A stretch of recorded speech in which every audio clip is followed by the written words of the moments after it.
যদি বাংলাদেশের তৌহিদি জনগণ একটাবার জেগে ওঠে, এর আগের মানুষ পথে পালানোর পথ পেয়েছে, আপনারা কিন্তু পালানোর পথে পাবেন না ইনশাআল্লাহ। এই শান্তির জমিনে যদি কেউ উগ্রতা প্রদর্শন করতে চায়, আল্লাহর কসম করে বলছে আল্লাহর হাতে হাত ধুয়ে বসে থাকবেন ইনশাআল্লাহ। আমাদের একজন মুসলিম ভাইকে কুপিয়ে জবাই করে হত্যা করা হবে, তখন আমরা পশ্চিম কালেও চুপ করে বসে থাকবেন ইনশাআল্লাহ। সম্মানিত উপস্থিতি, আপনারা সকলে অবগত আছেন আজকে কি উদ্দেশ্যে আমরা এখানে একত্রিত হয়েছে। আমরা কখনোই বাংলাদেশের সাম্প্রদায়িক সম্প্রীতির বিরুদ্ধে নই, কিন্তু বাংলাদেশের 90% মুসলিম রাষ্ট্রের মধ্যে যখন দিনে দুপুরে আমাদের একজন মুসলিম ভাইকে কুপিয়ে জবাই করে হত্যা করা হবে, তখন আমরা পশ্চিম কালেও চুপ করে বসে থাকবেন ইনশাআল্লাহ।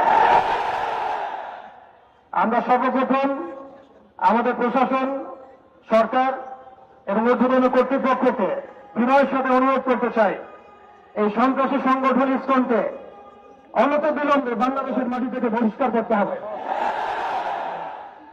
এই জঙ্গি জুজুর ভয়ের খেলা অনেক হয়েছে, বাংলাদেশের মুসলিম শান্তিকামী মুসলিম, কিন্তু এমন কোন পদক্ষেপ আপনারা নিতে যাবেন না বা ভুল করবেন না যাতে বাংলার তাওহীদি জনগণ আবারও জেগে ওঠে।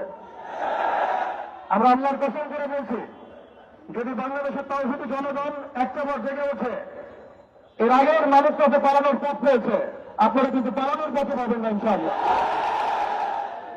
আমরা উগ্রতার পথ বেছে নেব না, আমরা শান্তির পথ বেছে নেব ঠিকই, আমরা ধৈর্য দেবো ঠিকই, কিন্তু আর কতজন ভাই মারা গেলে আমাদের হুঁশ ফিরবে? আর কতজন ভাই মারা গেলে আমাদের হুঁশ ফিরবে? আমরা আমাদের ঊর্ধ্বতন কর্তৃপক্ষদের বিনয়ের সাথে অনুরোধ করব, যারা দিনে দুপুরে আমাদের মুসলিম ভাইদেরকে এভাবে রাস্তার মধ্যে কুপিয়ে হত্যা করেছে, জবাই করেছে, এরকম নৃশংস শয়তানি এবং সন্ত্রাসী কর্মকাণ্ডের তীব্র নিন্দা এবং প্রতিবাদ জানানোর পাশাপাশি আমরা এর উপযুক্ত বিচার দাবি করি।